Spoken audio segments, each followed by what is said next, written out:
Welcome to Ripple Effect Connection. I'm your host, Kristi Hujik, and thanks so much for joining us. We're so glad you're here.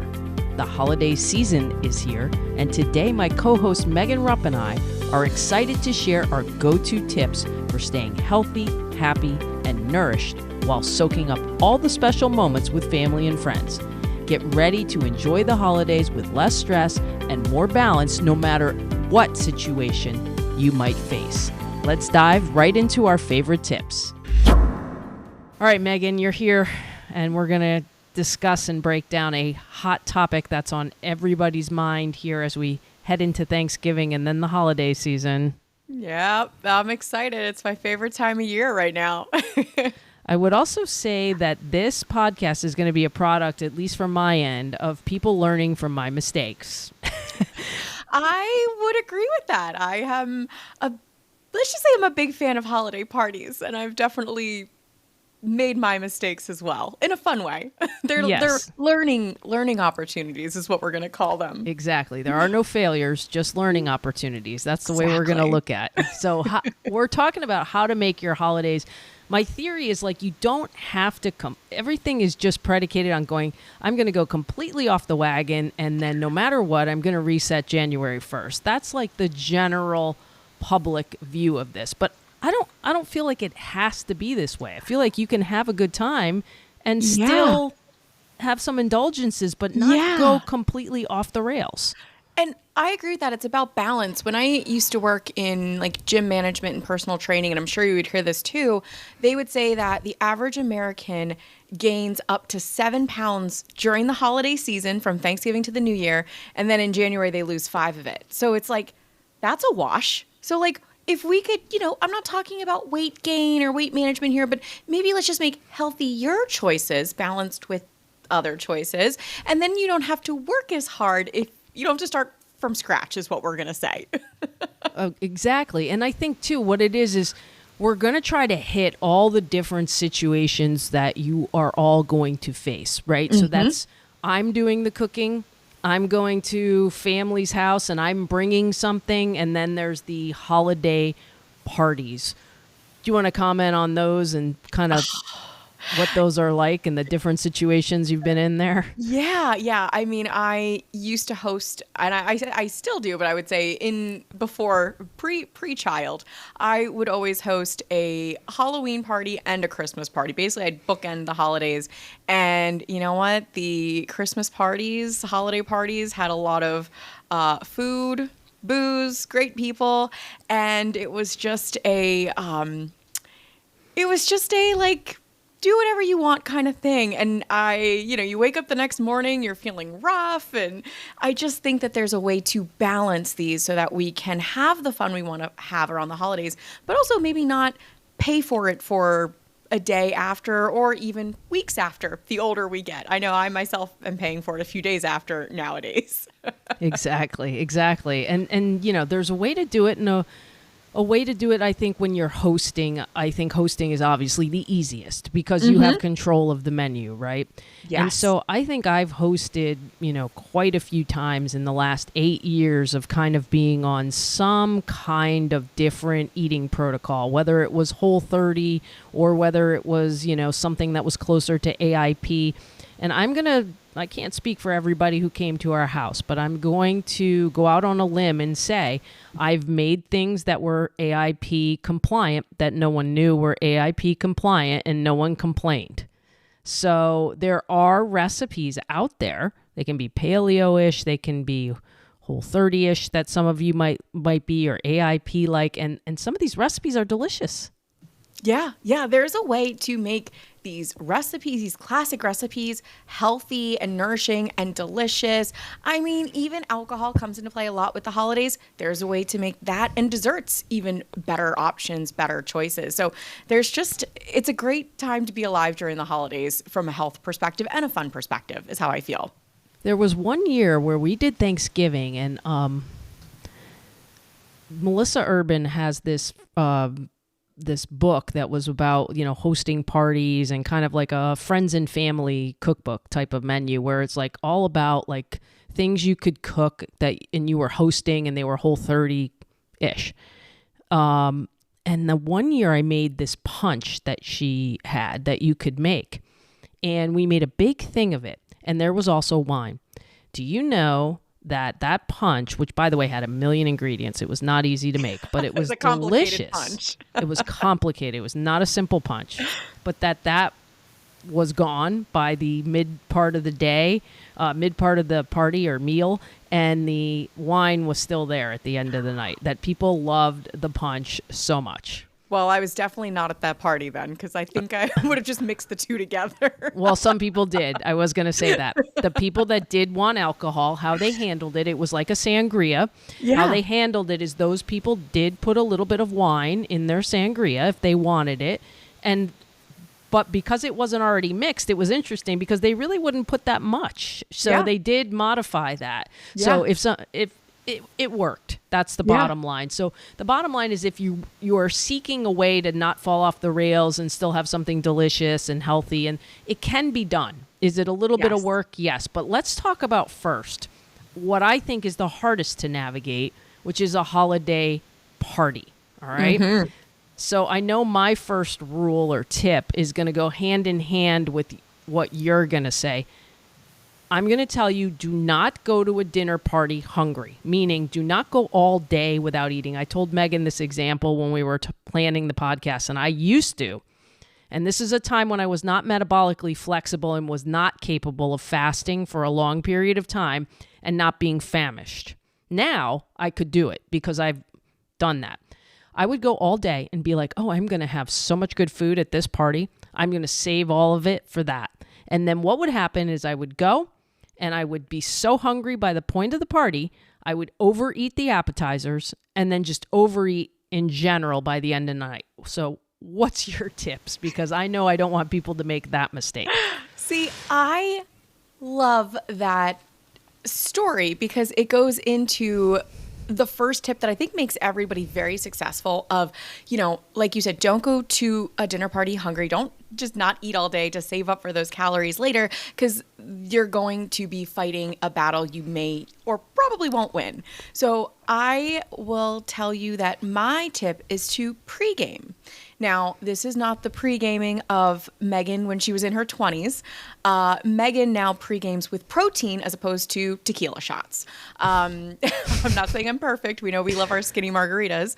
But if I'm going to a party, especially if I do not know what the food options are going to be, I'm going to have a protein snack before I go to the party, whether that is a grass-fed beef stick, a cup of bone broth, even a protein shake. Like Ancestral has a great organ meat protein shake that I will shake up and sip before a party because that protein will help you balance your blood sugar, and balanced blood sugar means less cravings and more control. So you're setting yourself up for success and you're honoring your body's ability to grow muscle if you are someone who's pretty active. So pregame with protein, not tequila, would be my first tip. Yeah. And I mean, I think that's kind of how I have handled it. If I've gone to a party after that is like, I do what you said. I'm seeking out some kind of veggies first. Mm-hmm. And which when people come to my house, there's always going to be a veggie plate. There's always going to be that veggie plate. Sometimes we had like, I think one of the other things that was in Melissa's book, there was a recipe we adopted that was for smoked pecans. And those were delicious. You roast them in the oven, and they're pretty simple. So you had a healthy fat. You had some veggies, and then we had this chicken dip that her name is Jessie B. She's an influencer on Instagram, and I always tell people her recipes kept me alive during my first 2 Whole30s. She has this like chicken spinach dip that you can make, and it's all completely Whole30 compliant. And it's delicious. So you get your protein there, right? You're actually not getting the dairy, so people could then dip the veggies in put the veggies in that dip, and they're getting their protein in it. So that's I think a really good tip that you had in there is with having those proteins and the veggies and even a healthy fat, when you first go to the party. And then the next one, so that you don't, this is a big one for me because I was this person, you want to be mindful, not mindless when you go to these. And it can be mindless when you go to parties. You're in conversation. Sometimes they're walking around with hors d'oeuvres. You're picking them up. You're not making a plate yourself per se, or you're standing next to the food and you're just not even making a plate. You're picking things off here and there. And then by the end of it, you have no concept of how much you've had. Yeah. And that's the thing. We stand there, and that can go both ways. It can go both ways in the sense of the food, or even standing by the bar with friends. Especially if people are coming around with glasses of wine and champagne, it's the same as the hors d'oeuvres. If it's going to be floating around, or if you're standing by the bar, if you're standing by the food, hey, let's move away from the things that are just mindless. Because I know if I have something in my hands, whether it's a drink, a piece of food, anything, I just keep going. It's going to be in my mouth, and it's a hand-to-mouth thing while I'm talking to you. So I agree. That mindfulness is huge when it comes to where you situate yourself at a party, is what I would say. And what I would say to add on to that is being mindful of commitments. So what I like to do is make a commitment for the next day. Because I know if I'm at a party and the next day I have a 5K, a new group exercise class, or a commitment with a friend earlier in the morning, I am going to be drinking my water, eating more of the veggies and protein, because I made a commitment to myself, to my body, and to a friend. There's a funny meme that's going around that says, before you get married, find out if your partner's family runs 5Ks the morning of a holiday or drinks mimosas.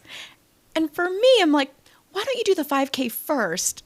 And then if you want to have fun with your friends, have an adult beverage, maybe have a cookie or two. I really feel like that's the mindfulness that you're talking about, is that balance.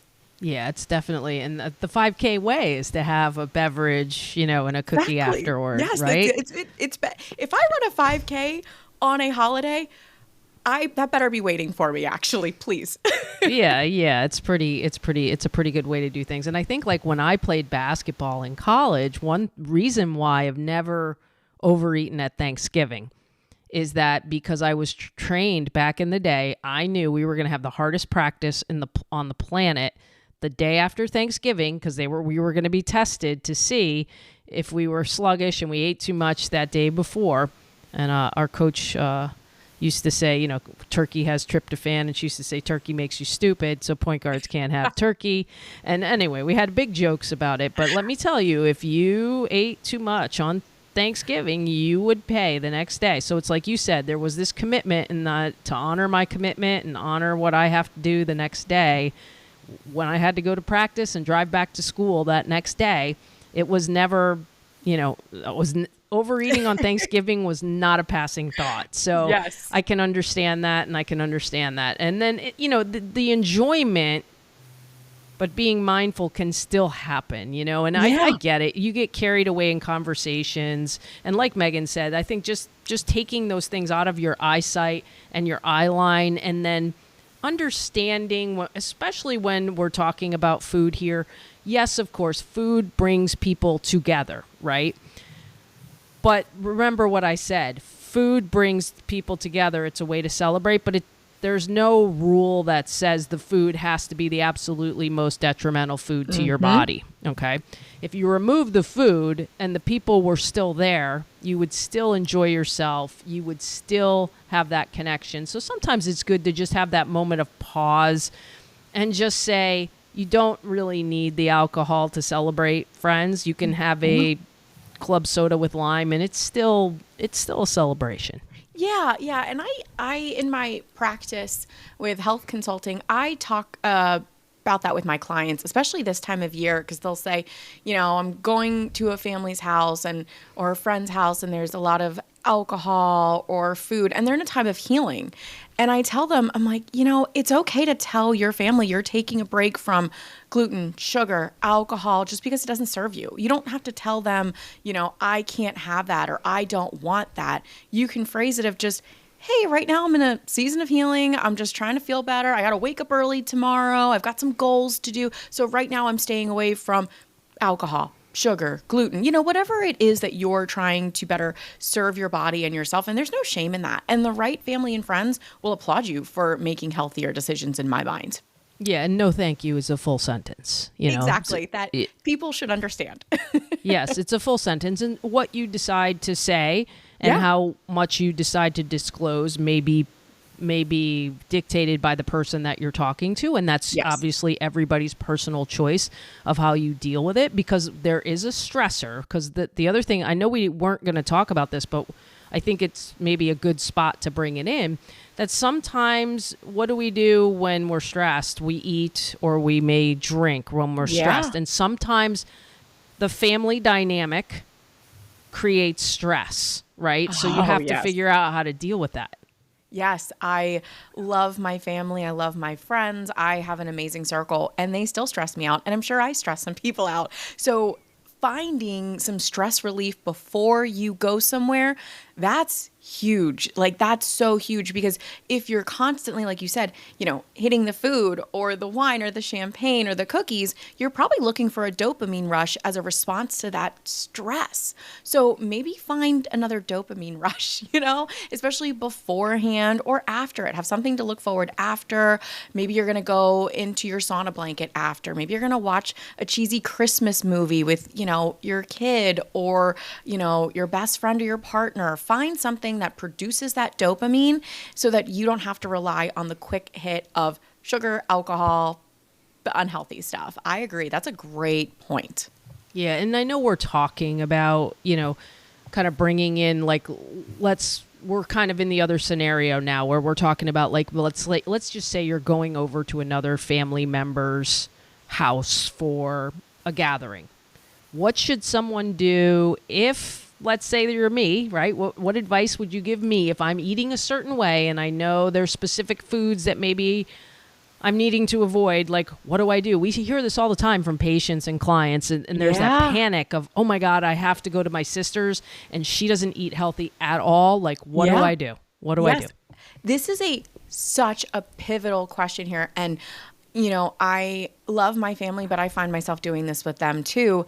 It's, you can bring something to share that you can eat if you have very specific, we'll call it nutritional protocols you are on, whatever that might be, like AIP, the autoimmune protocol, low sugar, because you're trying to balance your blood sugar, Whole30, because I know you have a lot of listeners who have done that before.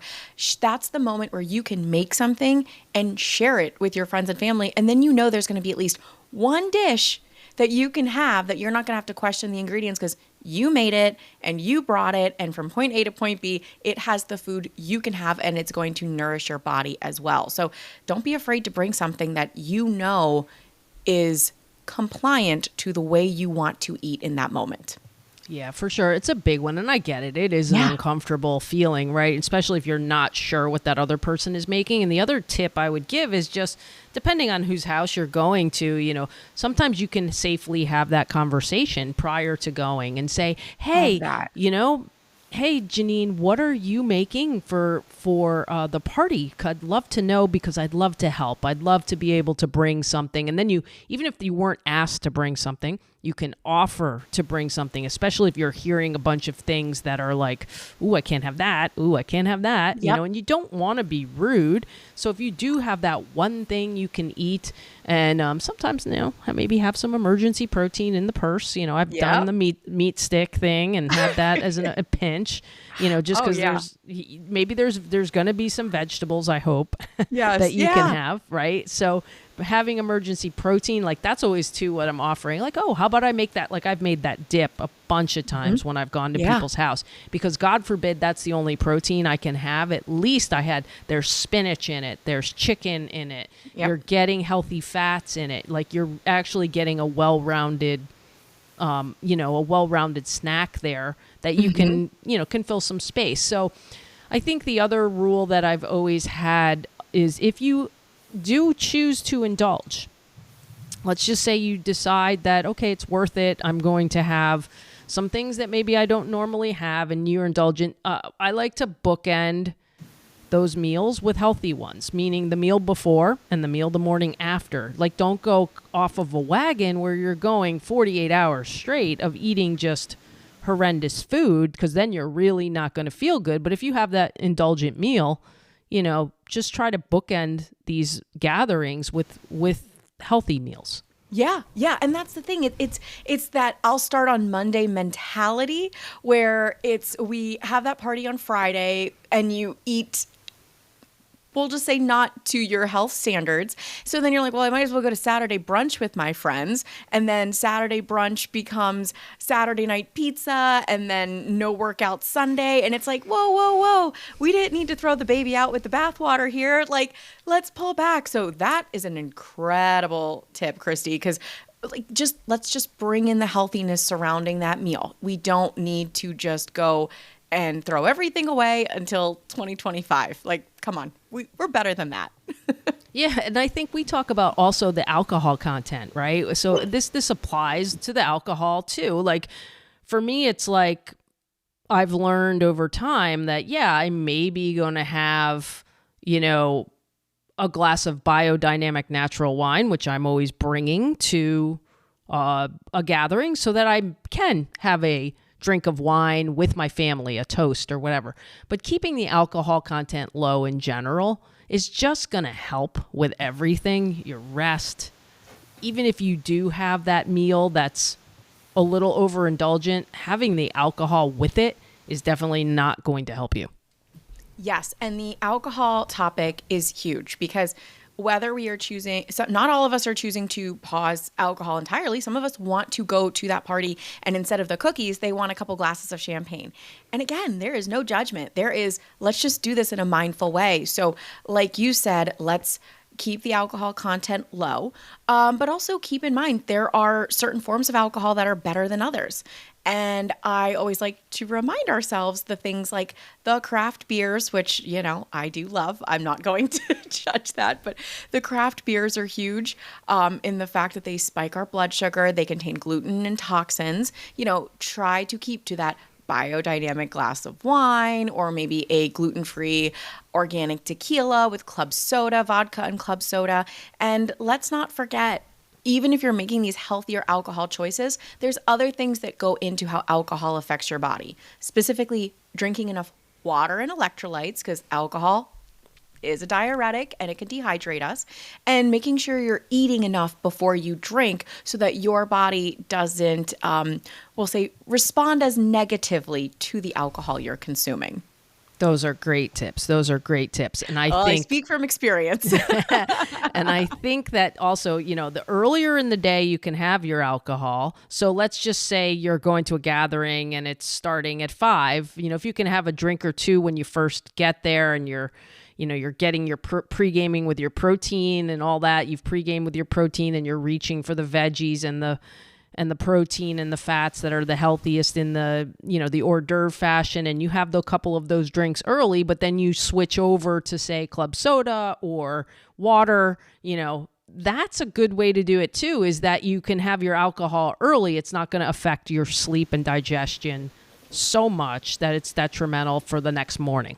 Yes, exactly. Like coast a little bit. You know what I mean? Have a couple glasses, but then coast. That is a wonderful tip that I think we can all hear, especially again, if you decided to make that commitment the next day to yourself or to a friend to be physically active, to do that 5K, whatever it might be. You're going to thank yourself from the night before if you started early and ended early and then switched over to that club soda or, a mocktail or something like that. There's so many options nowadays. And now we're going to finish off with some tips that have to do with doing the active things.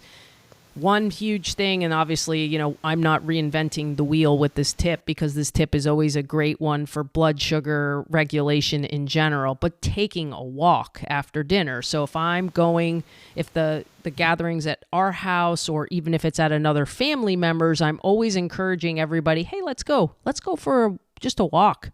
After dinner. We live in a beautiful community, so it's not too hard to convince people to go around and look at the Christmas decorations or, around Halloween time, it was always, let's take a walk around the neighborhood and look at the Halloween decorations. So going for a walk and that movement can really help. And I know you've got a comment on that and also another way to do this. Yes. And I would say that's a wonderful tip too. Because, in the winter we tend to think like, oh, we don't need that. And it's like, yes, we do. Get some fresh air. I know that if I know that if I suggested going for a walk with some people in my family or friends, they might think, are you kidding me? But I have a Friendsgiving coming up, and I'm pretty sure if I suggested, why don't we all go outside and like play some football? I know quite a few of them would be like, oh yeah, I'm not walking, but I'll play football. So like whatever that activity looks like to you, and that's essential bonding time with your friends or family as well. So I love that. I love that. And I would say to add on to it is the sweat portion. And because both the physical activity and the sweating, it helps with blood sugar, cravings, and it's also that dopamine rush that we talked about as opposed to just the alcohol and the cookies. This is a dopamine rush. I myself like to go in my sauna blanket and sweat, especially if I'm maybe not feeling up to a full-on like game of football, which I usually am not. I'm usually the one cheering people on from the sidelines. But I think if you can sweat in any capacity, that's a really good idea within the 12 to 20 hours after a party too, even is beneficial. Yeah, I'm with you there. We used to have those jokes, right? Whatever, when someone drank, you would say, it's coming out of your pores. Yes. Yes. Right? I mean, there's some truth to that. Yes, there is. There's some truth to that. That's not just malarkey. Yeah, the faster you can pull it out of those pores, the better you're going to feel. So whether that's getting outside for a brisk walk, a football game, or, getting in your sauna blanket, pick what you want to do the most because you're less likely to skip it. This is a really fun thing that we do in our house on Christmas is that there's this one holiday ride. We have a Peloton, and there's this one holiday ride that Hannah Frankson does. And the music is just so fun. It's not necessarily all Christmas music. It's like a Christmas party music thing. So everything's like very sing-along, very like just feel good. And, we only have one bike, so we can't do the ride at the same time. But we each take turns doing it, and the other person's always in the room, like doing something or, getting things ready, and everybody's kind of just singing to each person's ride. So it becomes a fun thing if you can do things together like that.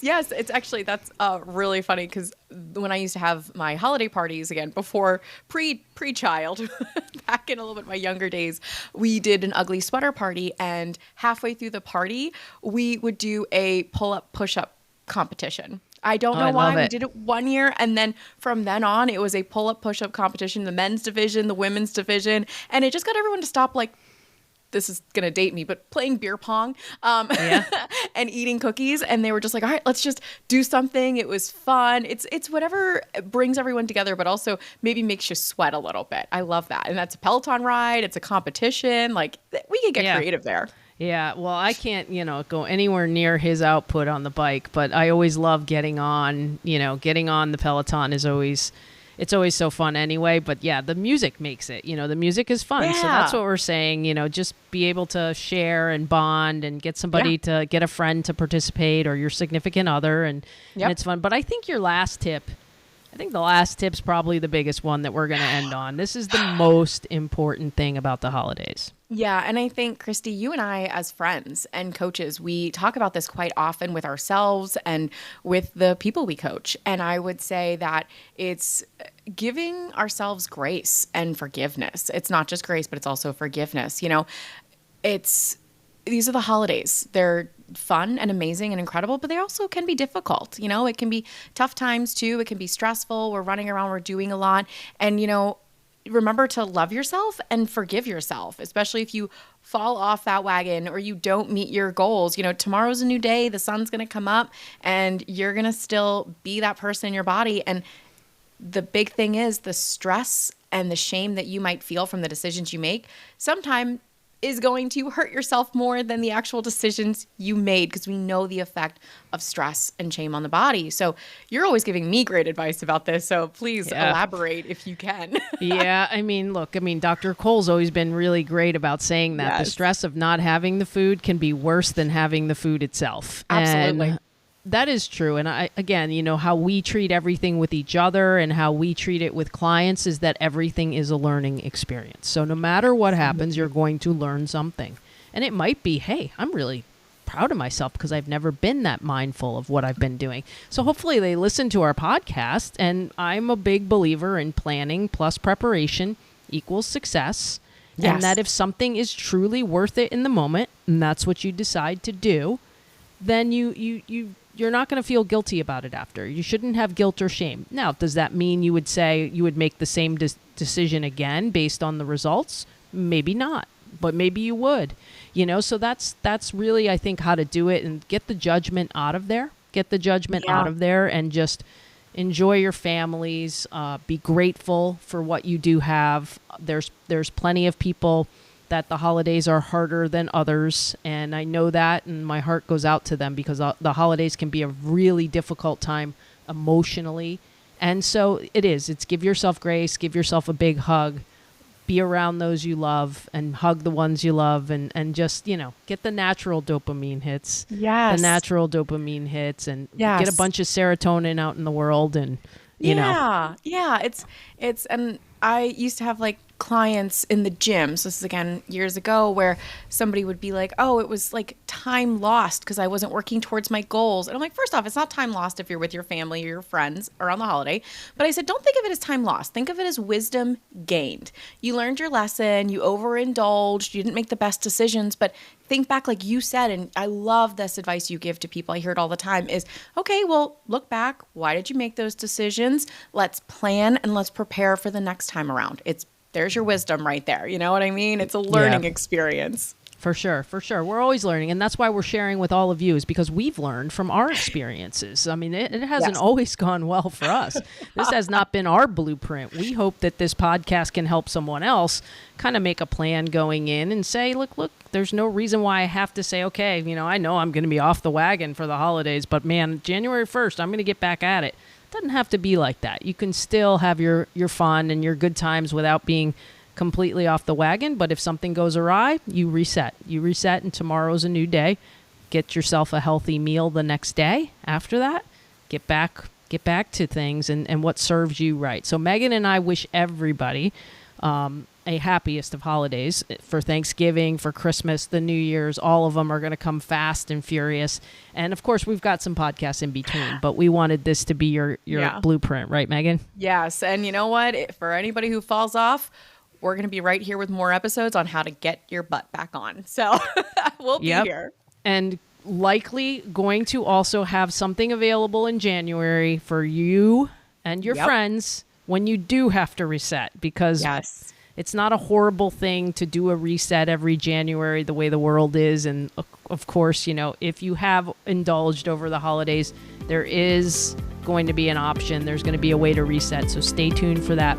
You can all follow Megan and I. We're going to not with the holiday episode. We're not necessarily going to bookend this with our businesses and all that stuff, because you all will be able to see this in the show notes always. So if you need to contact us or continue the conversation, you can definitely contact us on social media. Right, Megan? Happy holidays. Happy holidays, everyone. Stay tuned for the next episode of Ripple Effect Connection. Let's create waves of change together.